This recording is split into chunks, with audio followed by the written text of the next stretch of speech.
The winter wind bit through Liam's thin clothes as he stood outside the towering gates of Radcliffe Manor, his small fingers wrapped tightly around the neck of his battered guitar. At just 11 years old, Liam had become a familiar sight on the streets, singing soft melodies in exchange for spare coins, all to buy medicine for his ailing mother. That evening, he'd hoped to earn just enough for her next dose. A sleek black car purred to a stop nearby, and out stepped a tall man in an expensive coat, Mr. Charles Radcliffe, the town's most powerful millionaire. Known for his charity galas and ruthless business moves, he looked down at Liam with mild amusement. "Well, well, so this is the boy everyone's whispering about," he said with a smirk. A few guests behind him chuckled as he flicked a coin onto the pavement. "Sing something for us. Entertain us, street boy." Liam froze. The tone wasn't kind, it was mocking. The eyes watching him weren't hopeful. They were entertained by the idea of seeing a poor child perform under pressure. Humiliated but driven by desperation, Liam slowly bent to pick up the coin, then straightened. His fingers trembled as he lifted the guitar and placed it under his arm. He looked once at the faces around him, some curious, some amused, none compassionate. Taking a deep breath, he strummed the first chord. If he had to sing, he would do it for his mother, not for their applause. As Liam strummed his first chord, the laughter and whispers faded into an unexpected hush. The notes were soft, almost fragile, but carried a haunting depth that made people lean in. His voice followed, clear, tender, and filled with an ache that words alone could never express. The melody wove through the cold evening air like a quiet prayer, reaching beyond the gate, beyond the crowd, straight into the soul. He sang a lullaby his mother used to hum when they had no heat, no food, only each other. Every note held a memory, every word wrapped in emotion he was too young to explain but old enough to feel. His eyes stayed closed, as if he were back beside her, singing just for her ears. Mr. Radcliffe, once relaxed and smug, stiffened. The mockery that had lit his eyes just moments before faded, replaced by a stunned stillness. His hands dropped to his sides. Something about the boy's voice gripped him in a way he hadn't expected, something real, something painful. The people around him stopped checking their phones and glancing at their watches. For the first time that evening, silence wasn't awkward, it was reverent. Liam's voice soared through the final notes, ending not with applause, but a heavy, emotional stillness. He slowly opened his eyes, breath shaky, unsure of what he would see. He had sung not for approval, but for truth. And in that moment, the truth had silenced a world used to talking over it. As the last note faded into the evening air, Mr. Radcliffe stood frozen, unable to move or speak. For a moment, he wasn't the billionaire in a tailored coat, he was a boy again, barefoot in the back alleys of his childhood, hungry, cold, and ashamed. Liam's voice had stirred memories long buried beneath luxury and pride. He remembered singing quietly to himself in the dark, when no one listened, when no one cared. He had sworn to rise above that life, and he did, but in doing so, he had forgotten who he once was.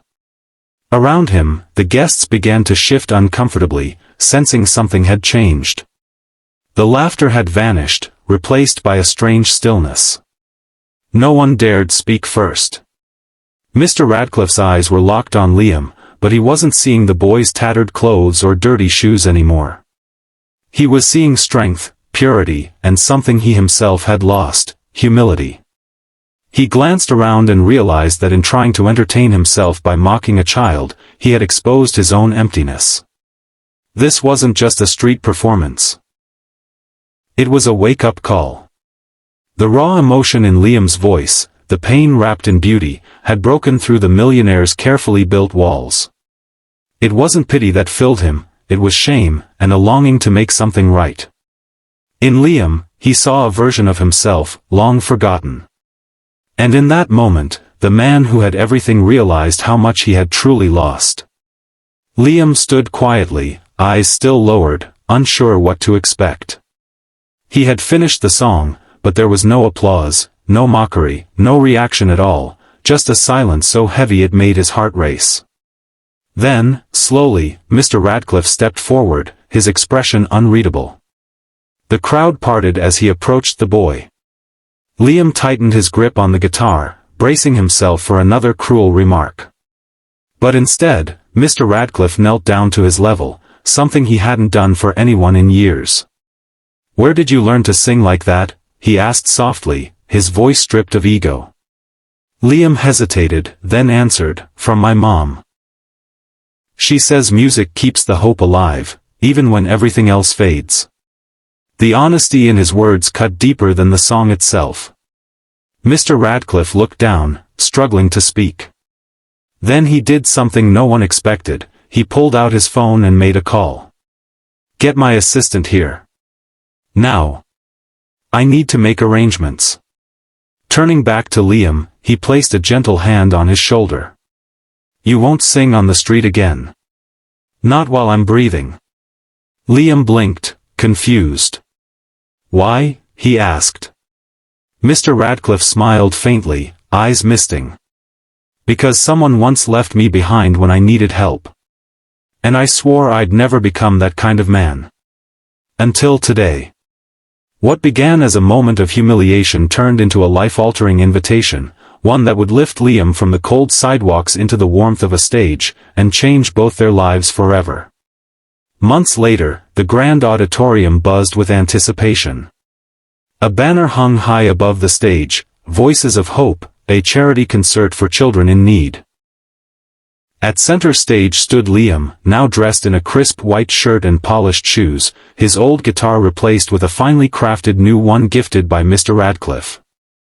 The boy who once sang on sidewalks now had the attention of thousands. As the spotlight hit him, he looked into the crowd. In the front row sat his mother, tears streaming down her cheeks, her health restored and her spirit glowing with pride.